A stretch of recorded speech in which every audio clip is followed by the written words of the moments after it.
Le football a changé, les gars. Franchement, je comprends plus rien. Je pense qu'on vient de trouver le truc ultime qui va enterrer les brain row. La trend Mbappé dictateur. Frère, c'est quoi cette merde encore? Sérieux? Si vous n'avez pas encore vu passer ce délire, vous êtes encore normaux. En gros, sur les réseaux, c'est une succession de vidéos de malades, où les mecs surinterprètent tout ce que fait Mbappé pour faire croire que c'est un tyran. Dès qu'il lève un bras, ou qu'il demande le ballon un peu trop fort, les mecs en font des caisses.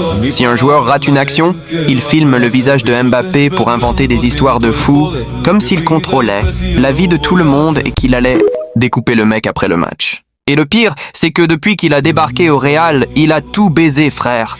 Tu scrolles 2 minutes sur TikTok et tu te manges ça en boucle. Mbappé dictateur qui se fâche contre Dembélé, Mbappé dictateur par-ci, Mbappé dictateur par-là. Frère, mais il y a quoi au juste? C'est devenu pire que les brain rot. Ah non, pas cette merde, ça pue sa daronne. Les gens ont complètement vrillé sur lui, ça n'a aucun sens. Tu restes scotché devant ton écran, pendant des plombs, à regarder des ralentis de 10 secondes sur ses sourcils parce que l'algorithme a décidé de te matrixer le cerveau. Avec sa tête de psychopathe, c'est une épidémie, une folie collective. Et le pire, c'est qu'on redemande tous cette merde. Mais le pire, c'est que cette réputation de dictateur de merde, elle ne sort pas de nulle part non plus. Faut qu'on revienne un peu en arrière, parce que les mecs ont la mémoire courte. Souvenez-vous de ce qu'il a fait quand il était au PSG. Le mec a carrément nettoyé le vestiaire au lance-flamme. Fuck les légendes, fuck les anciens, fuck Neymar, fuck Messi. C'est lui qui faisait la pluie, le beau temps et la pluie de sang qu'il a fait. Il a fait payer des présidents du Qatar, il a évité les transferts, il a envoyé des stars internationales pour les hauts placards sans souci, juste parce qu'il n'avait pas la même vision de l'Empire que lui. Maintenant qu'il a débarqué au Real Madrid, les mecs sur TikTok s'imaginent qu'il va appliquer exactement le même régime militaire à la Maison Blanche. Vous croyez vraiment qu'il va demander poliment la permission pour tirer les pénaltys à Bellingham ou Vinicius? Laissez-moi rire, fuck la politesse. Les monteurs vidéo se régalent déjà à la moindre occasion. À la toute petite passe oubliée en plein match, c'est fini. La traîne s'enflamme, ils inventent que Kylian va faire boycotter le joueur, lui courir sa carrière et le forcer à résilier son contrat avant la fin de la semaine. C'est devenu une obsession collective. Tout le monde guette le terrain. Attendant le premier coup, poignard ou la première exécution, public en conférence de presse. Et si vous pensez que le Real c'est chaud, la traîne pousse le délire encore plus loin, jusqu'aux matchs internationaux et la Coupe du Monde.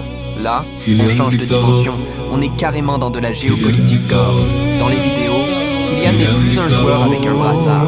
C'est un commandant suprême qui a le contrôle total du bouton rouge et le droit de vie, ou de mort sur les 25 autres mecs de la liste. Tu rates un contrôle en finale, exécuté sur place. Tu cours pas assez vite pour te remplacer. Envoyé direct au goulag des remplaçants sans toucher un euro. La traîne te fait croire que c'est lui qui fait la folie et le beau. Tant sur toute la compétition. Limite, c'est qui va faire remarquer. La vidéo te montre un ultra gênant sur ses yeux, injecté de seum avec des sous-titres, un malade mental qui disent qu'il va raser le pays, adverse de la carte, dès le coup de sifflet final. Fuck les tactiques de jeu et le respect des nations.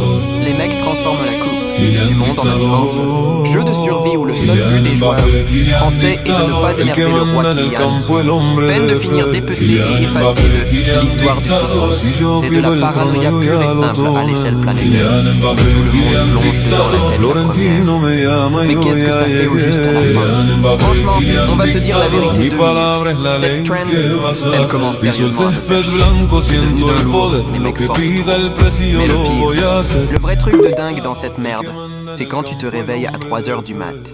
T'es là tranquille dans ton lit, tu dors pas, tu scrolles sagement sur TikTok et tu tombes sur ces vidéos. Et là gros, ça te fait tellement rire que tu t'étouffes tout seul. Pourquoi?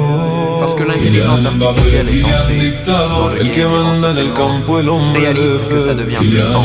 Les voix clonées, les visages modifiés ultra propres, les faux discours de dictateurs. Il y a avant tout le mensonge tellement parfait que franchement, quand tu vois ça au milieu de la nuit, on est en train de perdre la tête collectivement à cause de montage de robots sur un joueur de foot. Fait chier, on est tous matrixés. Bref, si vous êtes encore normaux, abonnez-vous et partez voir ma dernière vidéo où je parle du fait que le Maroc va gagner la Coupe du Monde. Au revoir.